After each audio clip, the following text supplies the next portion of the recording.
There are family farms right here in Michiana that have stood the test of time, only to suffer a difficult loss that's hard to explain. 16 News Now investigates a series of barn fires, digging deeper as multiple agencies work together to determine could they have been set on purpose, and if so, why? For the past century, this stately structure stood as a landmark legacy to the Eby family farm, and yet it only took seconds to go up in flames. It's one of 7 barn fires across 3 counties, all being investigated by the state fire marshal's office. It started in April when a barn went up in flames in Foraker on the 13th. 2 more fires hit along the edge of Elkhart and Kosciuszko counties that month, leaving local agencies to connect the dots. By the time Gary Eby's farm was hit the night of May 3rd, he was already aware of a possible arsonist in the community. I think somebody drove by and set the place on fire. There's no question about it. Eby told 16 News Now at the time that almost everything in the barn burned, including several items that he cherished. My dad, when he was a kid, they took an old buggy and cut the wheels down and made a pony wagon, and that was in there. I really hated to lose that, but hey, it's gone. While crews put out the fire at Eby's farm, there it went. The second blaze was leveling another barn just down the road. And I think I just dropped to my knees and just started crying. Debbie Schmidt and her husband were restoring their family's barn when they lost it and the valuables inside. But to her, it means even more. It just is gut-wrenching. And those personal items are gone. The memories will always be there. Before the barns on the Eby and Schmidt properties burned down, this beautiful 100-year barn fell victim to what officials are calling a suspicious fire. Located in Milford, it has been in the Jackson family for 3 generations. They were planning to use it as a horse barn for their granddaughter one day, but then in late April, it was gone. This is what's left of the Jackson family barn after it burned down right in the middle of farming season. They lost equipment that was stored inside, like a 1955 Ford tractor they were planning to restore. But more than that, this is where irreplaceable memories were made during family reunions. Now, a total loss. The Jackson family says anyone in the area with an old barn is running scared right now, staying up later and patrolling the roads a little bit more. In Kosciuszko County, 2 more barns were hit on June 10th. The first seen in this picture shared to Facebook after a call came in around 11 at night for a fire just south of Napanee. 20 minutes later and less than 2 miles up the road, Mike Mast woke up to find his barn also on fire. You can see the flame. It was about at least 3-4 feet up the air, from the roof. But he wasn't as surprised by the fire as you may think. I figured one of these times that the guy will hit us down the road, but I didn't think it'd be this quick. The barn's close to the road. The guy had been targeting the barns that are close to the road, seemed like. Like Mast, other affected families can't help but notice a pattern. It was around 11 o'clock at night, a couple miles apart, and Kosciuszko's, ironically, 11 o'clock at night, a couple miles apart. I'm not to judge, but there's an awful similarity there. But is an arsonist really to blame? It's still too soon to say. So far, fire agencies have deemed the fires suspicious. The Kosciuszko County Sheriff's Office is investigating them as arson and partnering with Elkhart and St. Joseph counties. They've had a couple suspicious fires up there, so we have teamed up with the 2 sheriff's offices, and the detective bureaus are actively looking into this. The New Paris Fire Department tells me they can't comment on the cause of the fires, but are warning people to watch out for suspicious activity. Kosciuszko County Sheriff Dukes has a similar message. If you see a vehicle parked, if you see a vehicle that is acting suspiciously, if your gut tells you something's wrong, please call our dispatch center, report it. Those who have already experienced loss on their properties are convinced that someone is behind this. There were enough barn fires in the area that if this was arson, he wasn't going to stop. He, she, them, I don't know who, was not going to stop until they were caught. And unfortunately, that hasn't happened. But Schmidt says it needs to stop before someone gets hurt. You will slip up, I hope it's not at the expense of people, animals, somebody getting injured.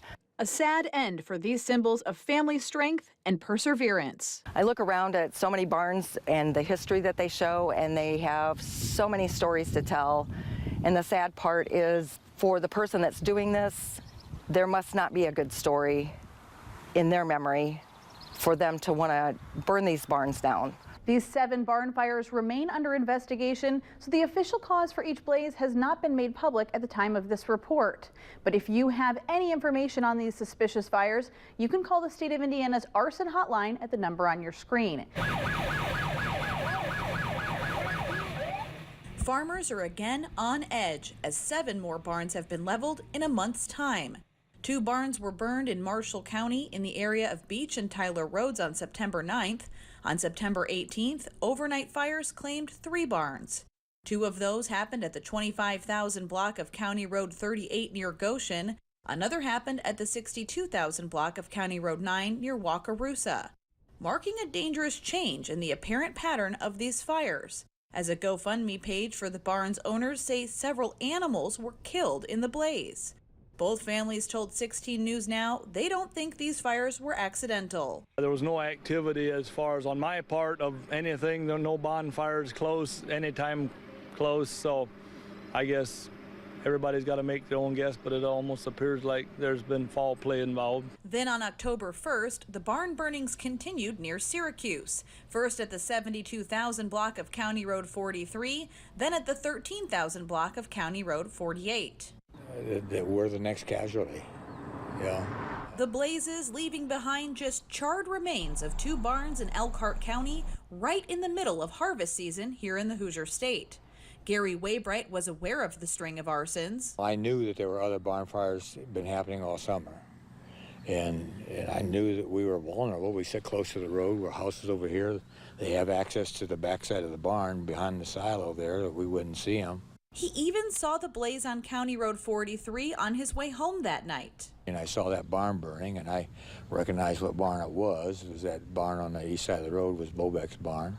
And I said, well, they've got another barn tonight, dear. Both barns hit that night had been standing for over 100 years. In 2009, they had both been awarded the Centennial Farm Award.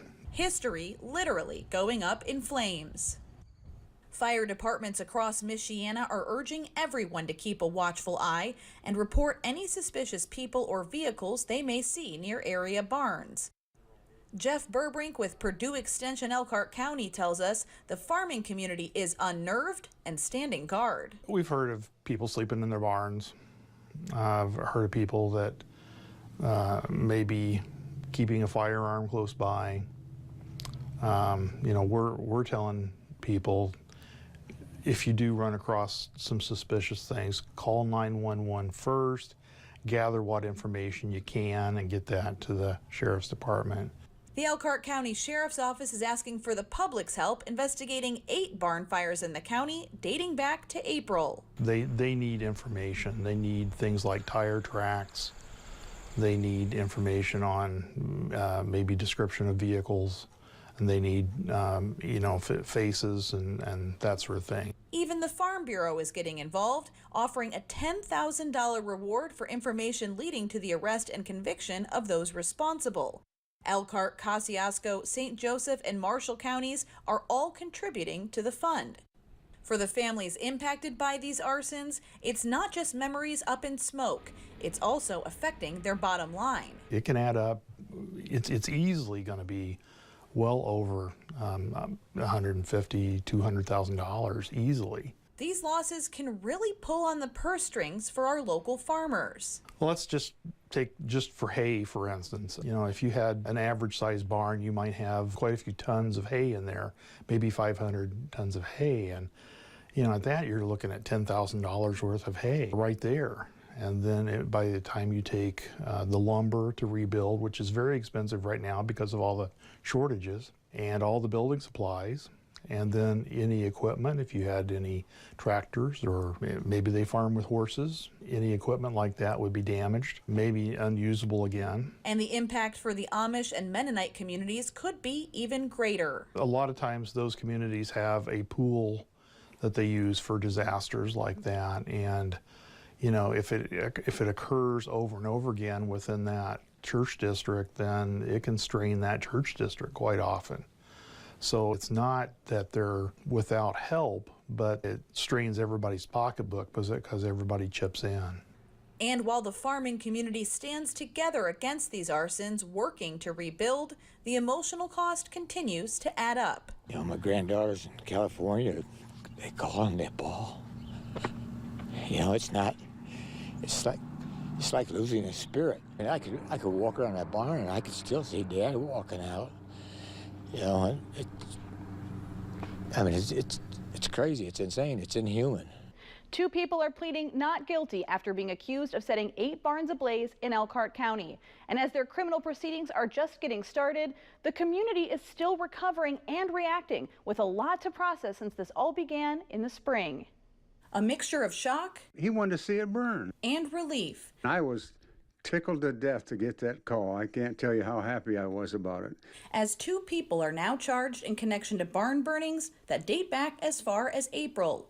41-year-old Joseph Hirschberger and his girlfriend, 32-year-old Sherry Thomas, were arrested on arson charges, bringing to end a nearly 8-month period of constant worry for the farming community.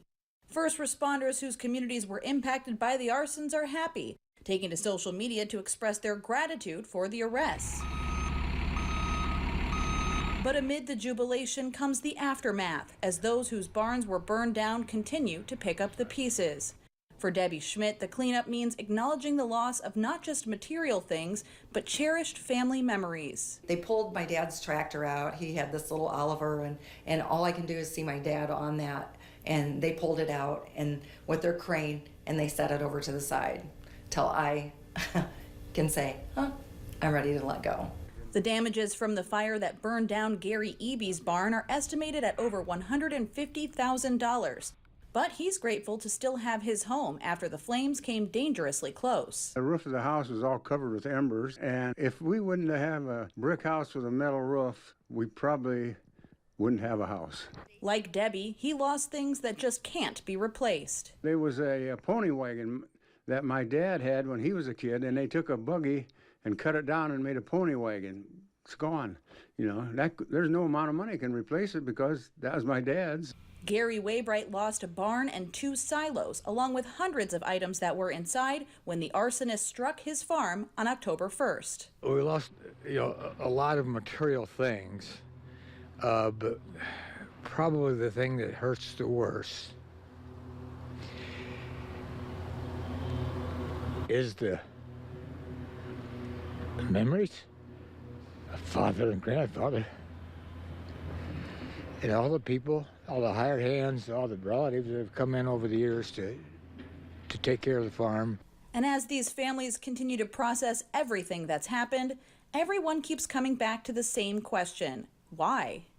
I'd like to have him tell me why he burned it. Period. While we don't fully know what the motive was, we do know that Hirschberger's history with fires dates back decades. He served as a volunteer trainee for the Syracuse Fire Department in 2001. He resigned a year later, but the current fire chief did not say why. Then in 2006, Hirschberger was accused of setting fire to a brand new manufactured home while it was sitting on a sales lot in Goshen. He was initially charged with arson, but ended up pleading guilty to felony criminal mischief, sentenced to 3 years of probation, which he would go on to violate several times before completing the sentence in 2011. Now described on his charging documents as a danger to the community, Hirschberger has involved his partner in his alleged criminal activity. Sherry Thomas told police she was there when Hirschberger set fire to barns on April 13th, July 28th, and October 1st, but he says they took turns pouring the gas on and watching them burn. But they weren't the only ones at the final fires on October 1st. Thomas tells police that her 11-year-old son was there and that Hirschberger tried to convince him to take part in the arson. There's so many lives ruined over this. I don't even know what would make you think this was something to do. You know, there's a price to pay. When you commit a crime like that, there's a price to pay. So, you know, they have to figure out where their lives are going to go from here. Both Joseph Hirschberger and Sherry Thomas face a maximum sentence of 112 years if found guilty on all charges. Thomas is currently on probation with a bond hearing planned for next month. Hirschberger is being held without bond because of restitution and court fees he still owes on 2 previous felony charges. For 16 News Now Investigates, I'm Carly Luca.